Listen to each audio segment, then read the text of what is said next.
Hi, good morning, everybody, or whatever time it may be. We're now going on with our Chassidut May of the fifth Lubavitcher Rebbe. And what I'd like to do is, last time, which was before Shavuot, which seems like it was several years ago, so we just learned the first 5 lines of chapter 17. So I'd like to just start from the beginning of chapter 17. So we're in chapter 17 at the beginning. Midjan. So this is what Midjan represents on a spiritual level, the klipa of Midjan, right? The evil expression of Midjan, Lashon Madon Meriva, that Midjan itself, that word is related to the word Madon, which means to be quarrelsome. Shehu Inyan HaPerudi Kalhu, that quarrelsome is the concept of being divisive. Ki Inyan Sinat Chinam Hanal, the idea of baseless hatred. We've been talking about this whole time. Which is the exact opposite of Hashem's name, the 4-letter name of Hashem. Which is the 4-letter name of Hashem is the idea of absolute unity. As will be explained further on later in the next chapter, you'll see we're going to do a whole Kabbalistic analysis of that name of Hashem. Klipat Midjan and Midjan is the antithesis, right? So if the name Yud Kei Vav Kei represents unity, then Midjan represents the antithesis of that, of divisiveness. And if you might remember, we spoke the very last time we met that Midjan is much worse than the 7 Canaanite nations, right? There's both enemies of the Jewish people, but interesting that Yehoshua fought against the 7 Canaanite nations, but Moshe himself, it was needed to fight against Midian. Shehain Hashem Midodro, that each of the Canaanite nations represents, there's 7 of them, represents the 7 evil character traits. Lust, anger, haughtiness, etc.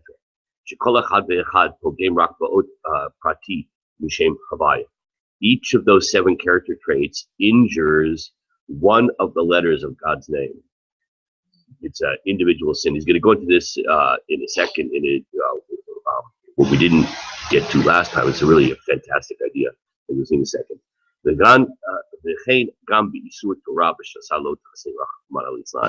Even when it comes to the 365 prohibitions, if you do any of those, so that's obviously bad news. But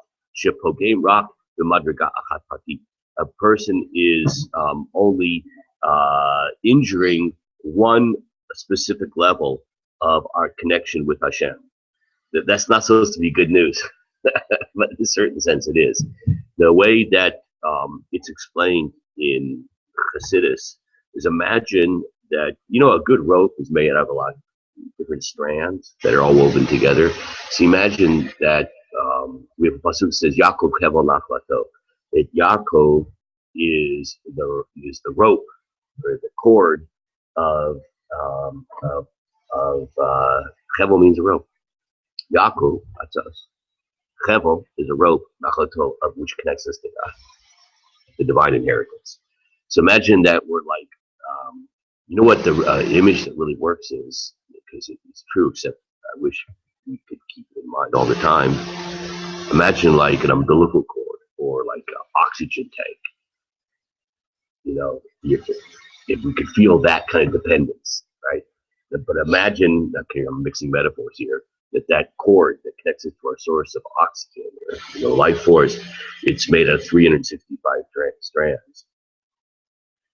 Every time we do sin, when those strands breaks, something that's connected us to our very life source, very oxygen, right?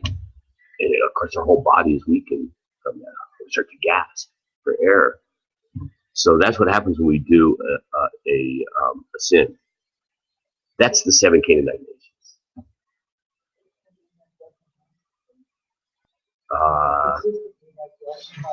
Yeah, that's a very good question. So the metaphor is only a metaphor, right? In other words, you're right, the metaphor breaks down, but it's still the same idea. Every time it's to be another connection with God. The metaphor is only a metaphor, right? So I understand your question because it's like that that cord, that strand of the cord already broke. So what are you re-breaking it? So that's just a metaphor. Just think of it as another strand breaks in terms of practically speaking. Oh, why'd you have to ask that question? I could cry. Umikoma kom ketiva no cave shame havaya. Now he has a parenthetical statement, like in the Hebrew text. I don't know if it's that way in the English text. It's actually in parentheses. But there's a pasuk in the Torah that says "V'nokev shem havaya," someone who curses God's name. So that Hebrew word "nokev," which is normally translated as to curse, actually means to perforate, make a hole, cut. Nekev is a hole. You know, after you go to the bathroom and you make a breath, how you say "nikavim nakavim," Hashem, you provided me all kinds of holes, openings in the body, right? So that's the word "nokev." Okay, so that pasuk, the deeper meaning of that pasuk, which says to curse Hashem, someone really makes a hole, or to cut a connection, to make a hole. So to make a hole in God's name. If a person does a sin, speaks lashon hara, whatever it may be, in one detail of the 365 prohibitions, so that injures one particular aspect of the of Hashem's name. It's like, imagine like puncturing God's name. So the metaphor is a little bit confusing, but it's like a powerful image. It's like stabbing God's name, something like that. Yeah. Oh my gosh. You just maybe had a revelation. Because you know that chalul also means to make holy, like a hole, like hollow. I think it's the same word, whole, hollow. As a matter of fact, the same bracha, right? After you go to the bathroom, you say nikavim, chalulim, tubes. Wow, nikavim, chalulim, chilul Hashem. We're puncturing Hashem's name, making it hollow. So it took now one step further. Checks in the mail. You made a good choice here. Someone once told me it has nothing to do with anything. The first, you probably remember this, like your first friend to get married. It's like, whoa, you can get married. Like, I think I was like, I got married young. I was like 18 or 19, and he was like 19 or 20. He was like 1 year ahead of me or something like that. He got married. And then, like 1 or 2 years later, I mean, he's still happily married. So he's married. It's happily. So, so he said to me, just like a year or two later, he said, when I got married, like, sort of like on a hunch, like, okay, I like the person, he likes me, blah, blah, blah. But now after like a while we married, I realized it was like a ruach hakodesh, like it was like a Holy Spirit. You don't know what you get into. Only after years you look back and you say, man, thank you, Hashem. I'm like, whoa, I got lucky. Who else would put up with me?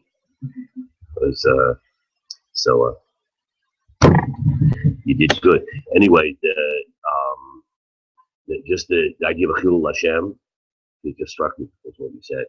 That if we, based on what it says here, that you're making a hole in Hashem's name, and then related to the word Chilul of hollow. See, someone told me that they were describing what a millennial is, all these new words, right? So someone said millennials, I don't think I believe this, but they have a very sensitive, they can smell when something is not true, when it's hollow, superficial. I actually don't believe that's true, but it doesn't really matter. Just the point is that, you see, if people think that Torah is hollow, right? It's only appearances. Right? That's what happens if you meet a frum person, religious person, and they speak Lashon Hara. Someone who's not from, you know what they think? See, it doesn't take much insight to see that. Or they see other bad character traits or whatever it may be.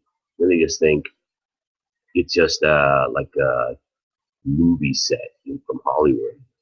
It's like you got all the outward piety, and there really is nothing there. You're the same as everybody else. The same people at work speak Lashon Hara. You're no different than them, right? So that's Chalul. Chilul Hashem is when you make Torah look hollow. It's only superficial. It's only outwards. So it just struck me there. So when we do that, it makes Hashem's name hollow. We'll use that image there. Okay? But it's one letter in Hashem's name. We do a chet. Shenokev gid echad v'yotzim mimenu dam. He uses this image we talked about before. Imagine like a vein in your body. That's also, you have all these veins. And imagine a vein gets cut, so you bleed. But it's going to weaken the person, obviously. But here's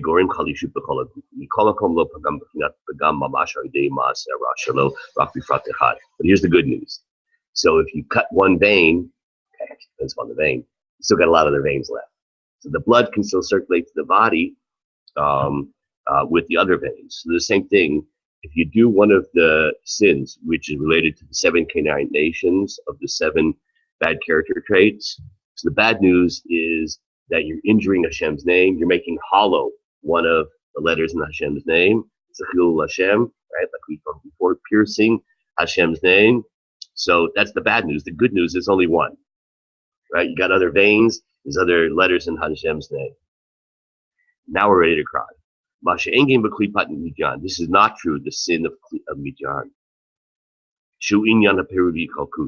Which is when we hate people baselessly, when we're divisive. So that is not injuring one letter of Hashem's name. It's a frontal assault on the totality of Hashem's name. You see, because this gets back to everything we said before. The ultimate source of divisiveness is when we think of ourselves as use the Hebrew yesh, I am something. So as long as we think that we're something, that is a frontal assault on what it means to be a religious person. Because the whole essence of being a religious person is to realize that only God is something. And we're a figment of Hashem's imagination. Right? As we've been discussing all along. That's not one sin. It's not a private sin like, oh, it's one of the 665. I'm sundering one cord, attaching it. No. It's a frontal assault on the whole relationship with Hashem. It's a frontal assault on Hashem's name. But sometimes we have to feel sorry for Hashem. We attack His name. Feel sorry for Hashem. Sometimes we should not do Aveiros, not for our sake. We should have been left for a reason. How about feeling sorry for Hashem? Sometimes we do things that injure other people. So if it was only injuring ourselves, we'd kind of like, okay. But sometimes if we have a little bit of conscience left, but somebody else got hurt, we feel like, How about thinking before we do something, not in terms of what we did to our own soul, but think about what we did to others. And the Baal Tanya quotes the Zohar. So it's like taking a king and putting his head in the sewer. Because the king is in us, we go into the sewer, into the toilet. That's what we do with Hashem. On that super cheery note, we're going to pause and we will go on. Oh, wait a second. I somehow was thinking, yeah. Oh my gosh. Let's get to a cheerier note. I'm not sure it gets cheerier. That's why it is so hard to correct this defect of midyan. It's much more to fix the klipa, the embodiment of evil that is associated with midyan, which is this idea of feeling I'm something, in contrast to fixing one of the 7 bad character traits associated with the 7 Canaanite nations. Gambi Suri Torah, even it has to do with the Torah prohibition. For this reason, because one, it's kind of like going to the mechanic, this has happened to me with the car. It's like there's a gasket, there's a, ring, a belt, all the things, fine. Not even going to cost you that much, right? But when you come in and said, guess what? You've got to rebuild the engine. Then you're in big trouble. Either you decide to take public transportation, borrow money from your brother, or whatever. Yeah, that's like serious business. So that's exactly what happens when it comes to a sin that flows from the bad attributes of the 7 Canaanite nations. It's a gasket, it's a ring, right? It's that kind of thing. But when it comes to that I am something, that's engine rebuild. That's serious work. That's going to cost you big time. So haraya l'zemima galut rishon shahaya alavanot hamurim davudazar gilui arayot ushukat damim komakom hayarakshi nushai has an incredible proof to this. That the first Beit HaMikdash was destroyed because of really serious sins. I say just how about idolatry? Big one. How about Gilui Arayot, sexual transgression? Big one. Shichut Damim, murder. Okay, those sound pretty serious. But the exile that happened from that, how long did it last? 70 years. 70 years. That ends. I mean, like 70 years, wow, that was good. You're talking about the 7 bad character traits and 10 years for each. That was beautiful. So 70 years, it's over. My wife always says, when it comes to childbirth, she can handle anything. She never did an what is it called? The thing in the back. Yeah. So she never did any of that. Not because she's glutton for punishment, but she's has a very high pain threshold, unlike me. So it's she says, if I know it's going to end, she can handle anything. Same thing, 70 years. Not that I wish on anybody 70 years of exile, but okay, 70 years. But listen to this.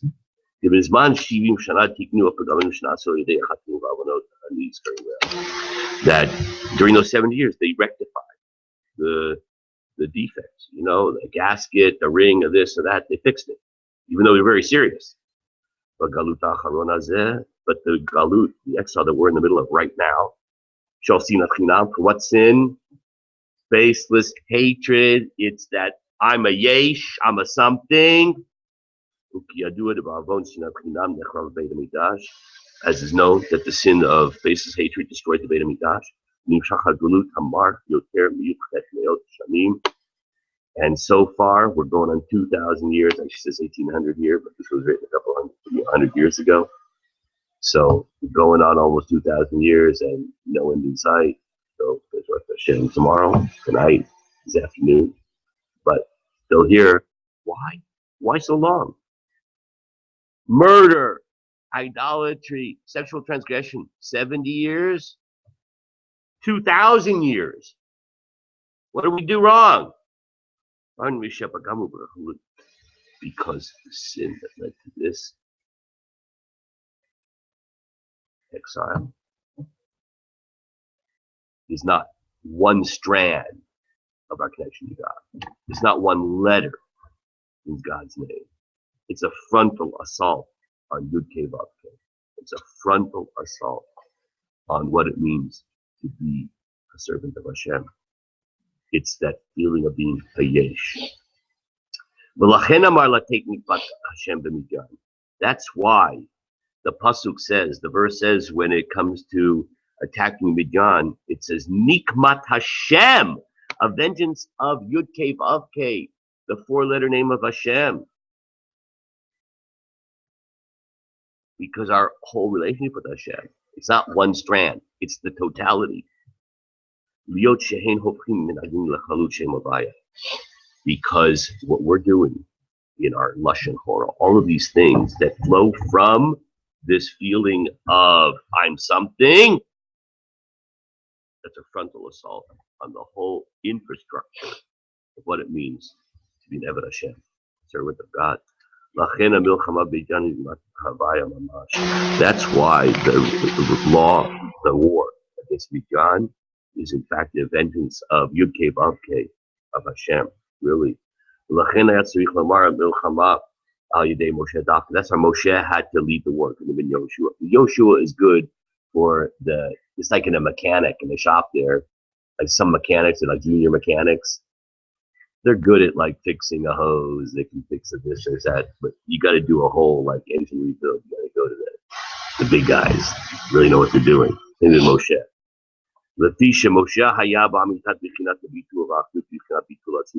Because Moshe represented the whole essence of what it means to be an Eved Hashem, which is self-nullification, right? Moshe, when the Torah says he's the most humble person on the entire earth, that's the whole idea of bitul, right? That's Moshe. And that's the opposite, right, of the idea of feeling like you're a something. That's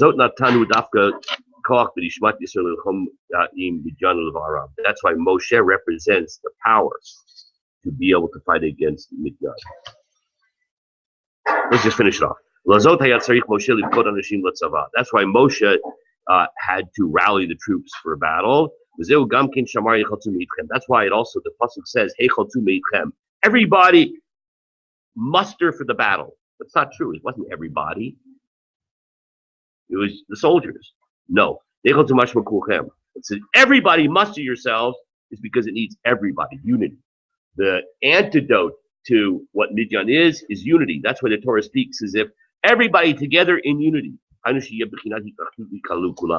be everybody together in a sense of unity. The very opposite of divisiveness.